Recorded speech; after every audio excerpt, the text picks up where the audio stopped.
Continuar los ejercicios que estamos haciendo, en este caso un poquito para explorar lo que son, se podría decir, las opciones de los comandos que tiene el plugin de Spring Boot. Si venimos a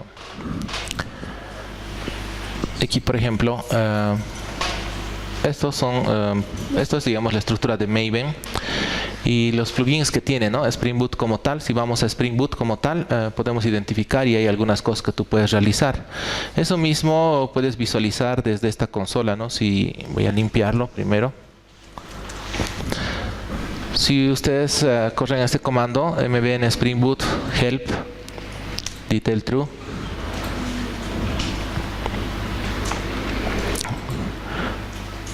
te va sacando un listado de las cosas que tú podrías hacer, ¿no? Spring Boot Stop, por ejemplo.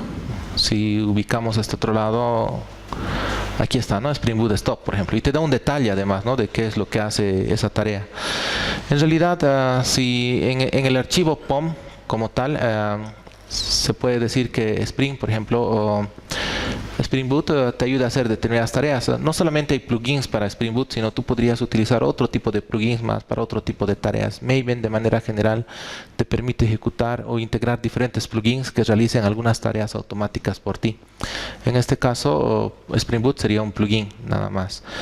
Bueno, otra cosa que nosotros podemos hacer, por ejemplo, es correr el siguiente comando para ver qué dependencias se han cargado y cuáles no.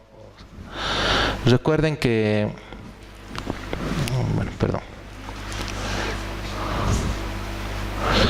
vamos a limpiar esto. Recuerden que nuestro archivo POM, el archivo POM que nosotros tenemos, hereda de lo que es Spring Boot Parent, ¿verdad? Ese es su padre. Entonces vamos a ver qué dependencias son las que se cargan con esto, ¿sí? Cuando hacemos un Spring Boot Run, ¿no? Entonces esto nos va a dar una idea de las dependencias que se cargan, ¿no? Si podemos tratar de revisar. Básicamente se trata de que tú puedas ver con algún comando de Maven de las dependencias que están en tu POM, cuáles se han cargado. Vamos a revisar el archivito POM. Demo. Ver de estas dependencias cuáles se cargaron, ¿sí? Bueno, aquí no tenemos muchas, de repente tal vez por eso. Vamos a continuar con lo siguiente que tengo preparado, es los archivos de propiedades, ¿no? Entonces, generalmente las aplicaciones llega un momento donde tú necesitas leer algunos valores, por ejemplo, datos de conexión a la base de datos o algunos otros valores que necesitas tanto para el momento de implementar tu solución o para desplegarla. Entonces, lo que se hace es se utilizan archivos de propiedades, ¿no?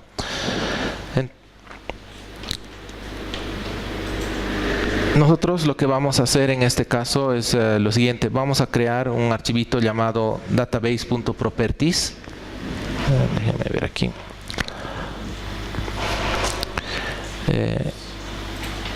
En resources,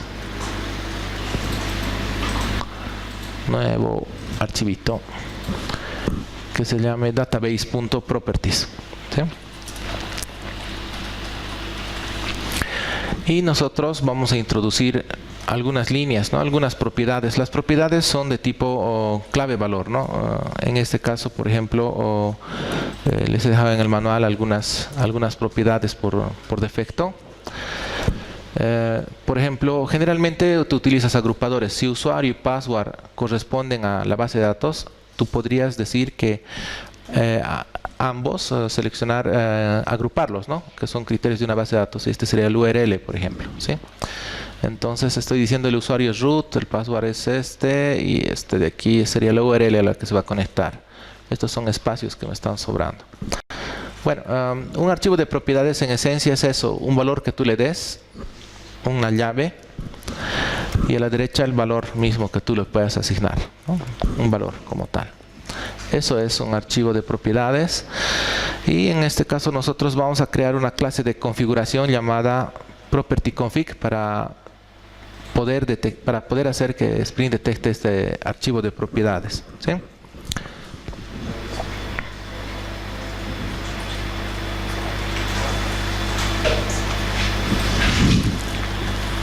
Una nueva clase que se llame propertyConfig.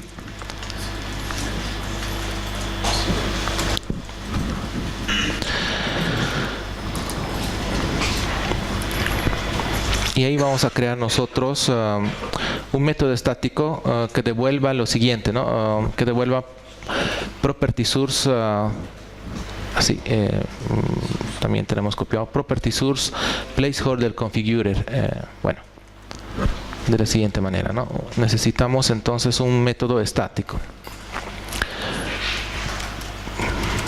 Público, estático, static.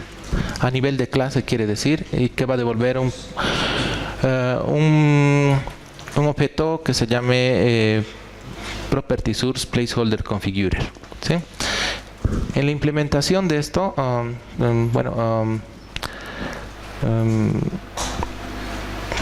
podemos llamarle por ejemplo conf.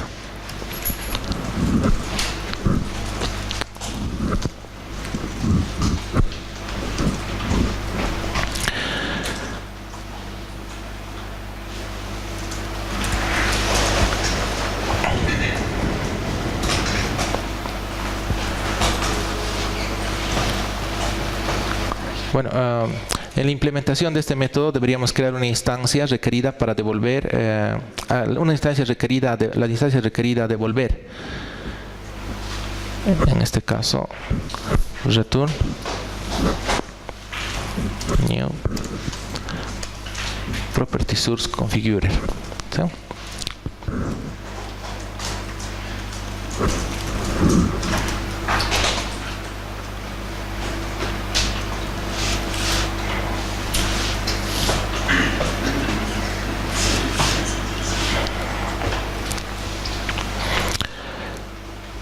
Además, a esta nuestra clase deberíamos nosotros añadirle la anotación, como hemos hecho para el archivito XML, la anotación configuration, para indicar que es una clase de configuración. Y deberíamos también hacer la siguiente anotación, ¿no? Decir property source.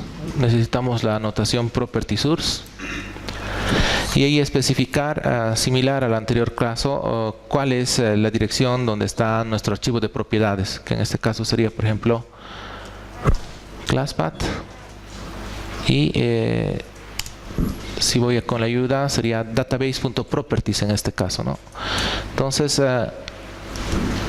de esta manera nosotros le especificamos a Spring que nosotros vamos a utilizar propiedades desde este archivito de database.properties y que todos son de tipo clave valor, clave valor. Es decir, cuando tú le digas quiero la propiedad database.user, este te va a decir que el valor es root, ¿sí? Spring va a detectar esto como una clase de configuración y va a detectar que esto es un property source como tal y dónde está el archivo que está relacionado a este. Esto es de la especificación de Spring, indica que tú necesitas un método que en realidad que te devuelva, digamos, ese tipo de objeto, ¿no? Incluso tal vez por consistencia nosotros podríamos ponerle el mismo nombre, ¿no? El mismo nombre que esto, property source configurer, pero con minúscula la p, ¿sí? Nada más. Entonces, a este momento lo que sucede es que Spring va a poder detectar el archivo de propiedades y cuando tú requieras leer algo de eso, vas a poder realizarlo, ¿sí? Entonces nosotros ahora, para probar el uso de este archivo de propiedades, vamos a crear un componente llamado fake data source, ¿sí?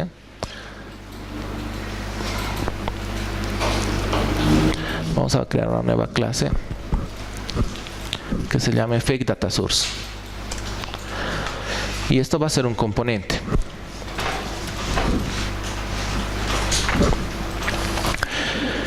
En fake data source vamos a crear las propiedades user, password y URL. O sea, para tratar de que esas propiedades definidas en ese componente lea estas de aquí, user, password y URL, ¿sí? Entonces en fake data source vamos a crear esas tres propiedades. Digamos, por ejemplo, private, campos privados de tipo string. El primero, por ejemplo, será user. Duplico el código, password y URL. ¿Sí?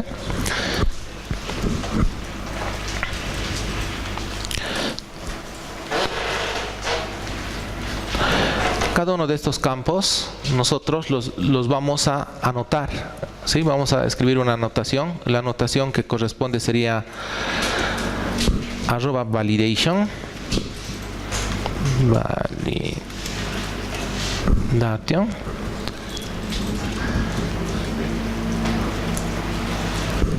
a ver, creo que está mal, sería @validator, ¿verdad? Sí.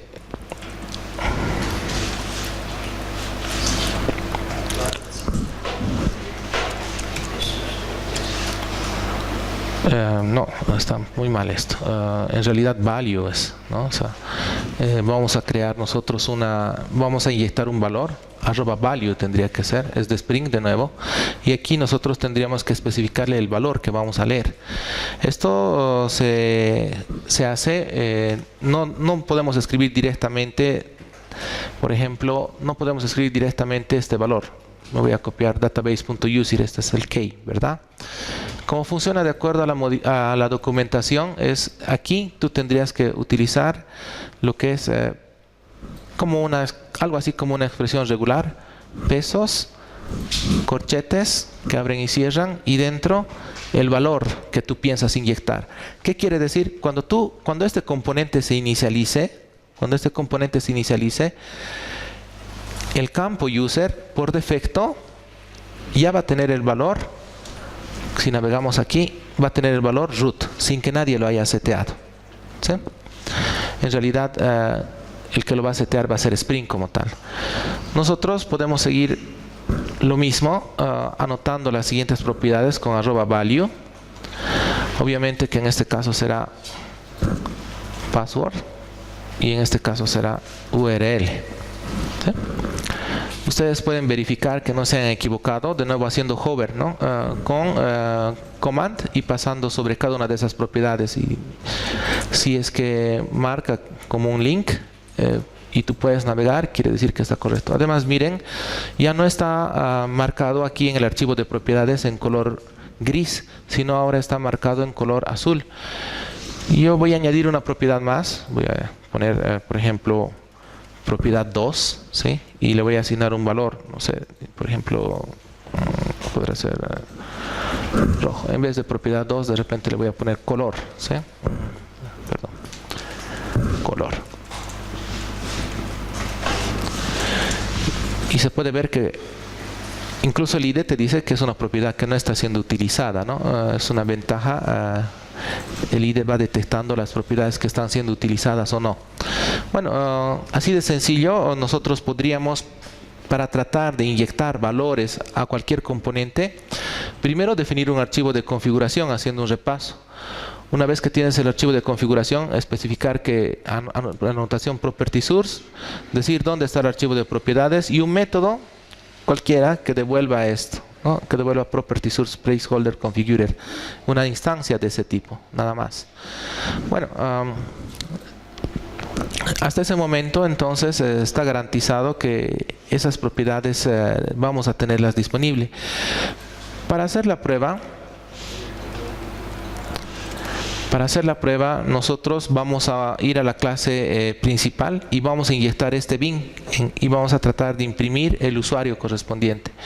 Como estos son campos de tipo privado, desde otra clase no vamos a poder acceder. Entonces vamos a nosotros generar sus accesores, ¿no? Por ejemplo, podemos decir control N y en este caso solo voy a generar los getters, ¿sí? Porque solamente vamos a generar los getters, o bueno, generaremos todo de una vez, getters y setters, para que sea un plain Java Object con los accesores correspondientes. Y entonces en este caso Spring se encargará de hacer el seteo a cada una de estas propiedades con el valor que corresponda. Entonces agarro fake data source y me voy a DI demo. Similar a esto, puedo crear una nueva línea donde le digo que quiero un fake data source y por ejemplo podría decir get user. Abajo podría decir get password y así con URL lo mismo. Vamos a correr esta aplicación.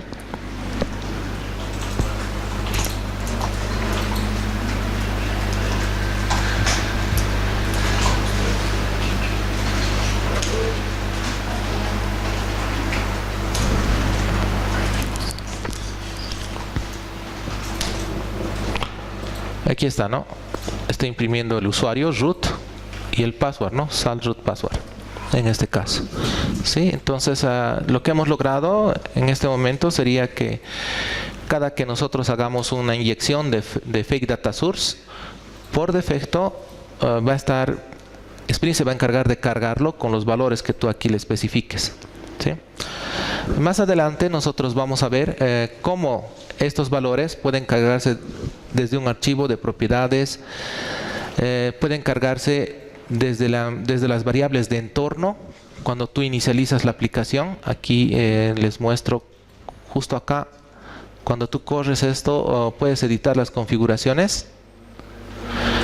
Y por ejemplo tú puedes pasar algunas propiedades como esto, ¿no? Aquí por ejemplo tengo, ¿dónde está? Bien, opciones C, ¿no? Aquí podríamos pasar, digamos, algunas opciones más. ¿Sí? Podríamos pasar algunas variables de entorno y también pueden leerse estas variables desde las variables del entorno del sistema. Voy a hacer push de esto. Esto sería properties.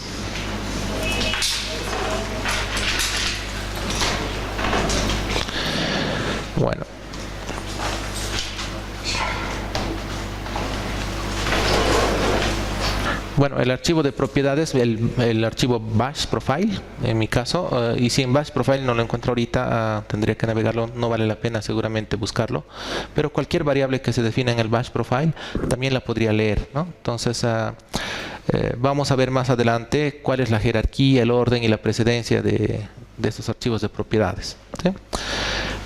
Creo que con eso vamos a dar por terminado esta clase.